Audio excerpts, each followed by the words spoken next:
Welcome to Table for One. I'm the narrator, and in today's video, I'm doing a solo playthrough of a Nice Cuppa. And this video is a continuation of a mini-series of the Nice Cuppa expansion collection. So this solo playthrough is going to take a look at seasonal stresses. Let's get rolling.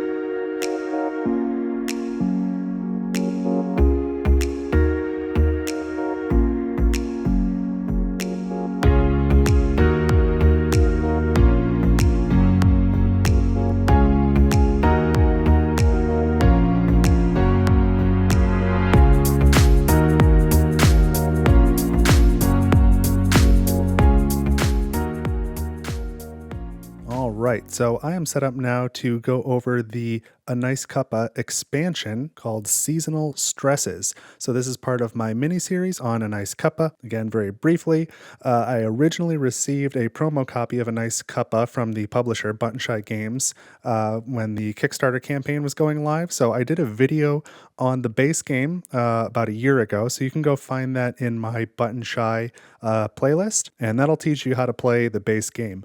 And then I really enjoyed the base game a lot. I enjoyed it so much that even though I had a free copy from the publisher, I supported it on Kickstarter personally out of my own pocket and bought a copy. So that's what I've got here. And then all of the expansions I purchased on my own as well. So these are not publisher provided at this point. I'm just making these videos because I think this is a really cool game and I want to play it and I want to show it off. So again, this is a mini series where every week in August of 2025, I'm releasing a video going over one of the A Nice Cuppa expansions, and then the fifth Friday of the month, I'll release a video where I play all four of them together. So again, I'm assuming you know how to play the base game going into this one, and I'm going to do two things. First, I'm going to show you everything in this expansion and how to play it, and then I'll go ahead and do a solo playthrough where I may or may not win. Certainly last week I got a terrible score, so that is always in the cards, so to speak. So let's get started with the rules.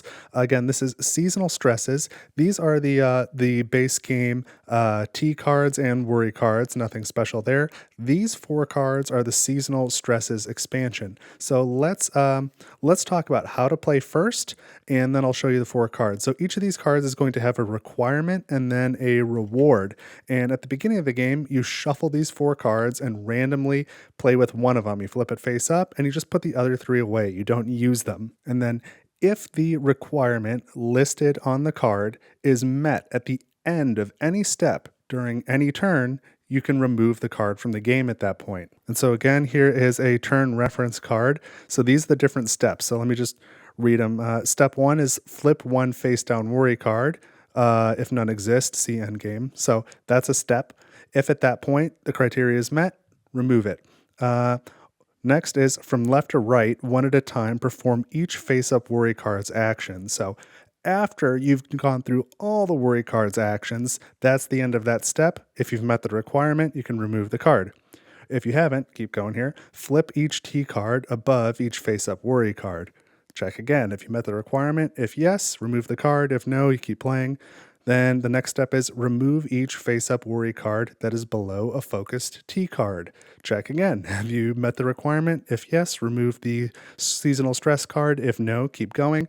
And then the optional last step is you may choose a pair of T cards and swap them. Again, check. Have you met the requirement? If yes, remove the card. If no, keep playing. So let's look at the seasonal stress cards themselves now. So we have a spring, summer, fall, and winter themed seasonal stress card. So spring is spring allergies. The requirement on this one is you have a pair of distracted T cards that add up to 8. For example, distracted T cards number 2 and number 6, and they have to be in a pair, so next to each other. So again, just to reinforce it, if you meet that requirement at the end of any of these steps that I went over, then you have solved this seasonal stress card. You can remove it. Now, at that time, you may optionally gain the reward. So each of these has a reward too. So the reward on this one is choose a face-up worry card and move it to an empty spot below a T card. Now, if you don't want the reward, you can choose to skip it. You don't have to take it, but you cannot save it for later. So once the requirement is met, you either take the reward immediately or not, and the card goes away. You cannot save it. So now we'll look at the summer seasonal stress. This one is Heat Wave. The requirement is T card number 1 is focused, So that means this is the focus side, this is the distracted side. So it is focused and it is at the rightmost end of the line. If you meet that requirement at the end of any step, the reward is choose 2 face-up worry cards and swap them. So that's interesting.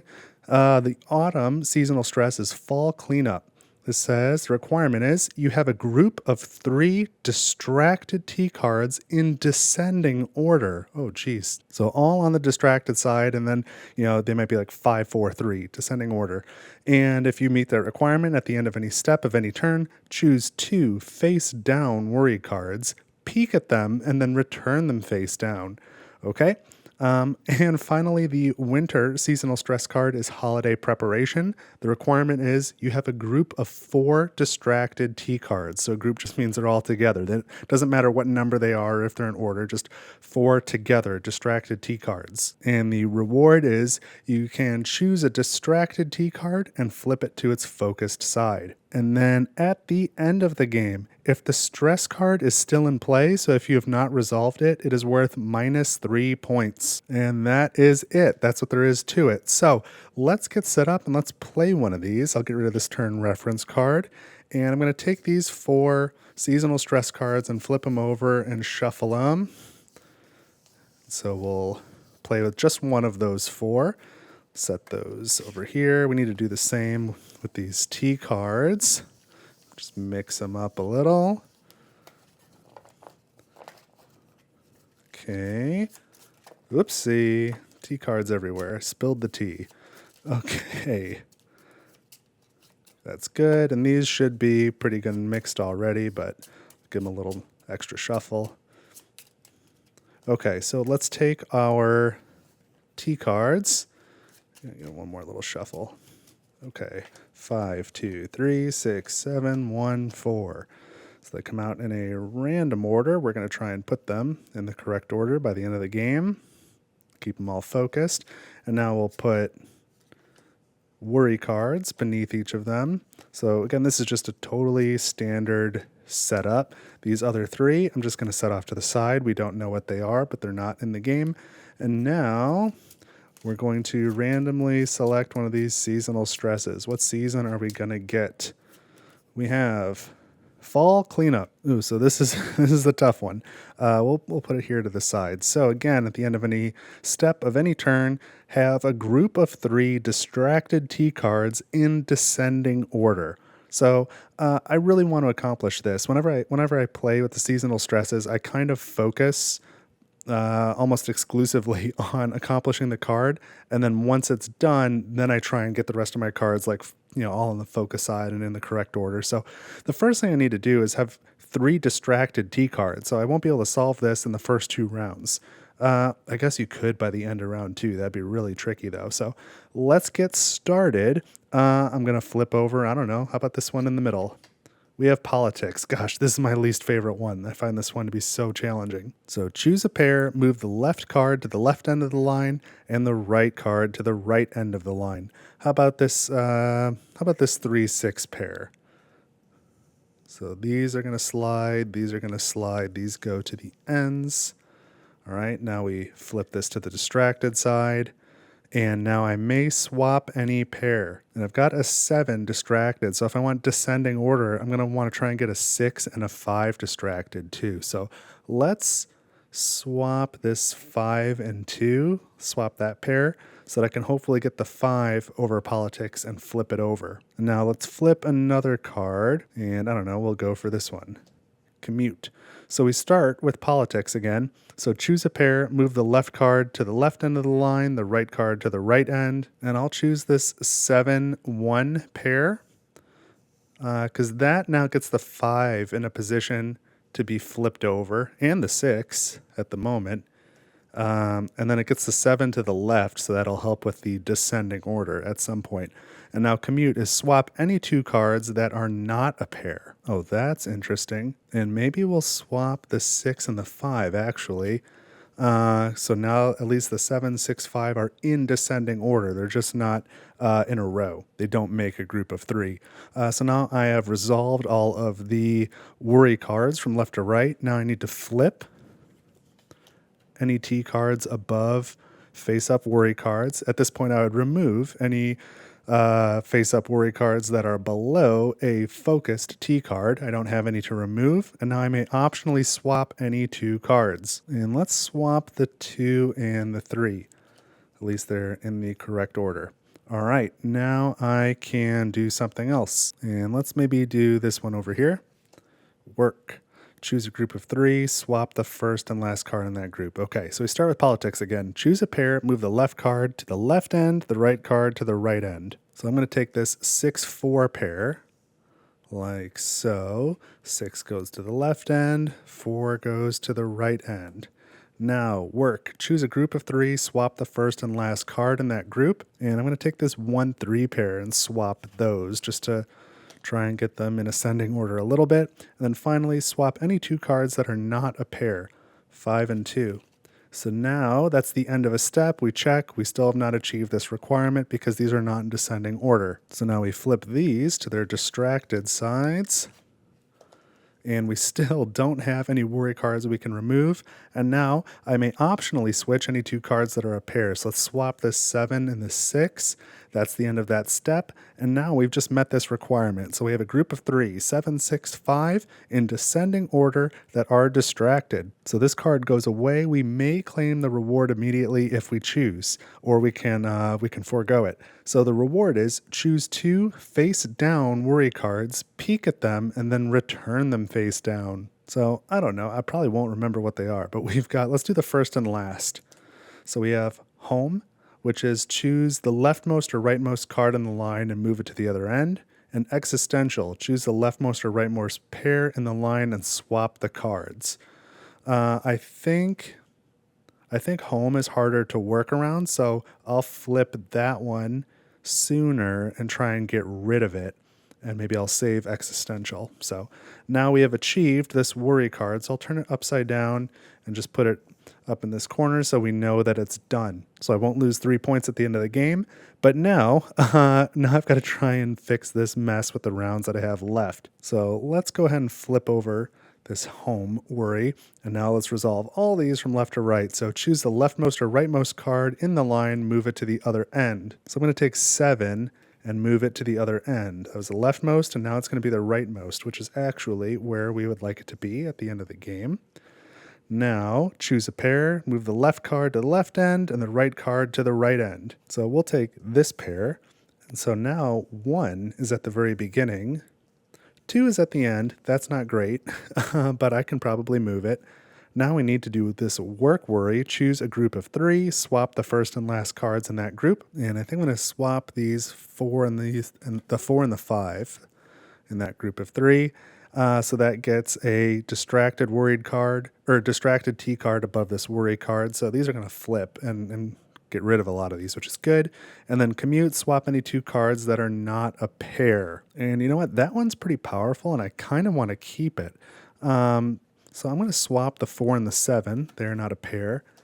And now we flip any T cards above a face-up worry card. So this one, this one, this one, and this one. And now we remove worry cards below focused T cards. So these 3 go away, and these 3 are kind of difficult to deal with, so I'm glad for that.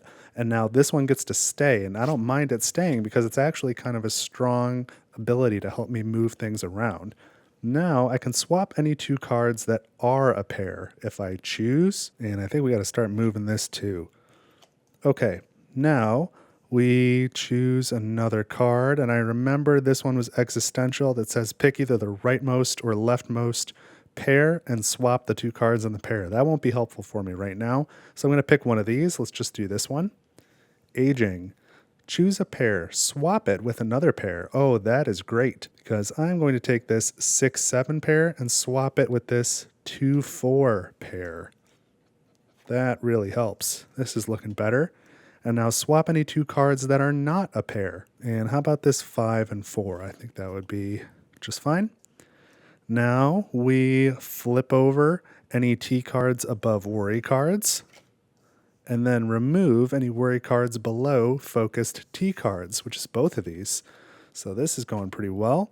Now I may swap any 2 cards which are a pair. So let's Move the 3 to its correct place in line. And now this is still existential. I don't really need that one yet. Let's find out what this one is. So I've got 2 turns to deal with it. Education. Choose a group of 3, move it to another spot in the line. Well, I think I'm going to take this 4, 5, 6 and move it to this spot. Is that what I'm going to do?